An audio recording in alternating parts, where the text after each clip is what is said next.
In many quarters, there is a desperate need in America today, in America this week,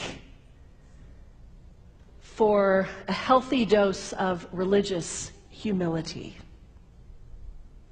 There are too many people getting too much face time on television who claim exalted status for Christianity and who are demeaning other faith traditions, particularly that of Islam. And my friends, this has got to stop. The trigger for this latest wave of intolerance is media coverage, many of you have seen it, about a plan to build a Muslim community center 2 blocks from Ground Zero. The center will have a mosque, an auditorium, and a pool. It is modeled after YMCAs and Jewish community centers all across the country. For all I know, it's got locker rooms and childcare. Now, to be very clear here, reasonable, faithful, caring people can disagree about how they feel about this facility being built so close to Ground Zero. But that does not justify the wave of fear and suspicion that has washed over this country over the last 10 days. The media are now calling this a wave of Islamophobia that is sweeping across America. I saw a story this week on CNN about a minister in Gainesville, Florida, who has declared September 11th of this year Burn the Qur'an Day.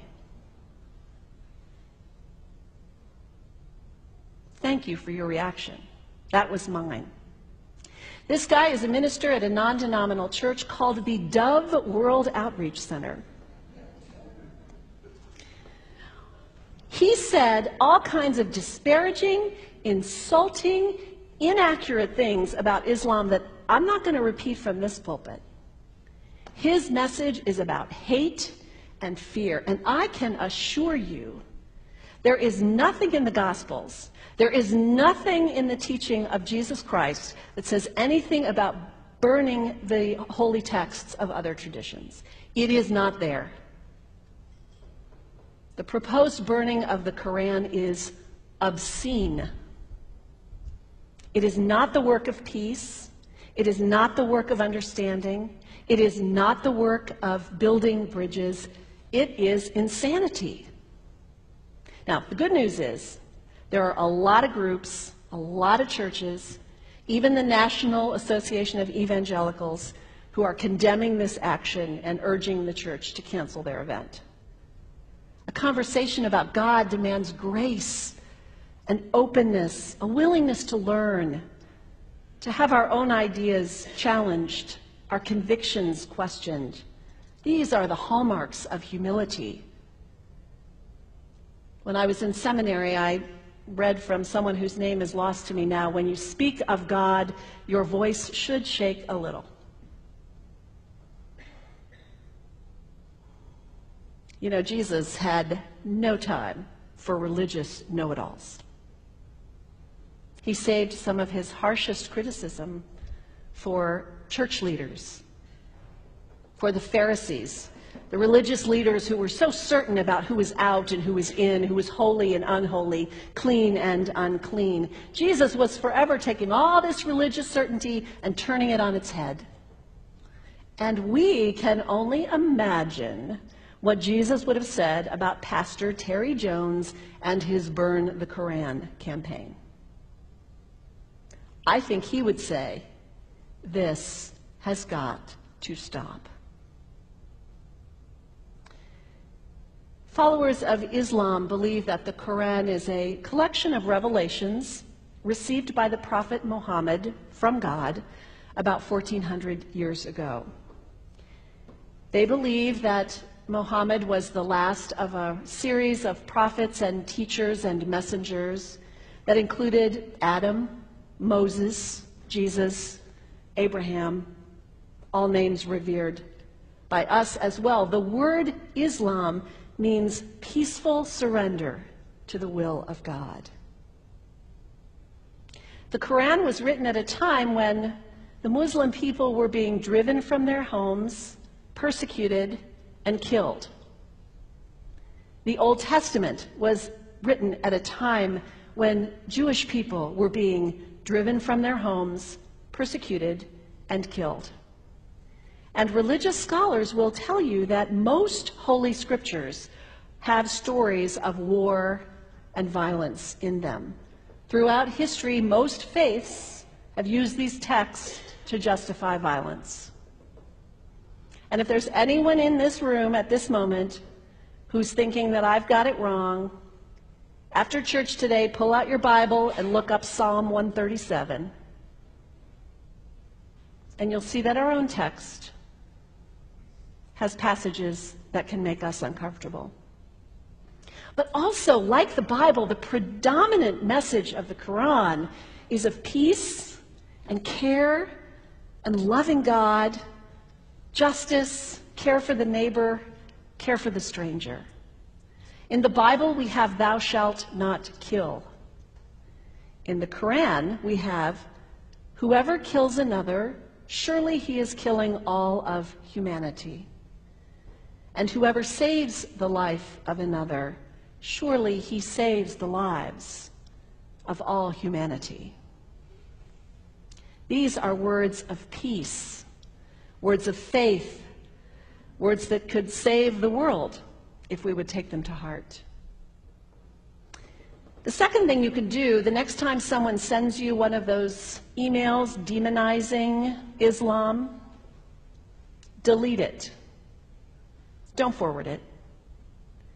Don't participate in the stereotyping. Don't give in to your fear. It's okay to be a little afraid. We all have those emotions. Just don't give in to it. Don't sign on for it. Don't focus on this tiny group of extremists who commit acts of violence. Focus on the hundreds of millions of Muslim people in the world who are people of faith, whose priorities and concerns and families are not so different from your own. And third, when you think of Muslim people, think of individuals. Think of the professor at Ohio State. Think of the engineer at Honda. Think of the teacher at the elementary school down the street. When you think of Muslim people, remember those who died on 9/11, not the hijackers. There was only a handful of them. Remember Mohammed Sunhami Hamandi. He was born in Pakistan. He came to the United States as a small child with his parents. He played high school football. He went to college. He became a part-time ambulance driver. He died, this Muslim young man, on 9/11, trying to rescue people and save lives. When you think of Muslim people, remember Mohammed Salahuddin Cloudhurry. He was a waiter at Windows on the World, which was at the top of the World Trade Center. He died that day. His wife had their baby 2 days later.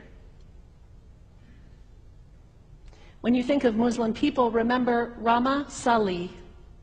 She was a woman, 28 years old. Her neighbors described her as fun and outgoing and generous. And she died on American Airlines Flight 11, 7 months pregnant with her first child. Remember the founder of the Islamic Circle of North America, who worked in the World Trade Center and also died on September 11th. That same group now is giving away tens of thousands of copies of the Qur'an in response to the campaign about burning the Qur'an. In the language of their own tradition, they are spreading words of faith and peace and hope. One of the ladies at the 8:30 service this morning said to me after, maybe we should declare September 11th, buy a Qur'an and read some of it. It is for us to share our message of love and hope and peace, but let us do it with grace and respect, and above all, humility. God grant us, as individuals, as a nation, as Christians, the humility for this work. Bila Israel datang memanggil, jasad terbujur di pembaringan, seluruh tubuh akan menggigil, sekujur badan dan kedinginan.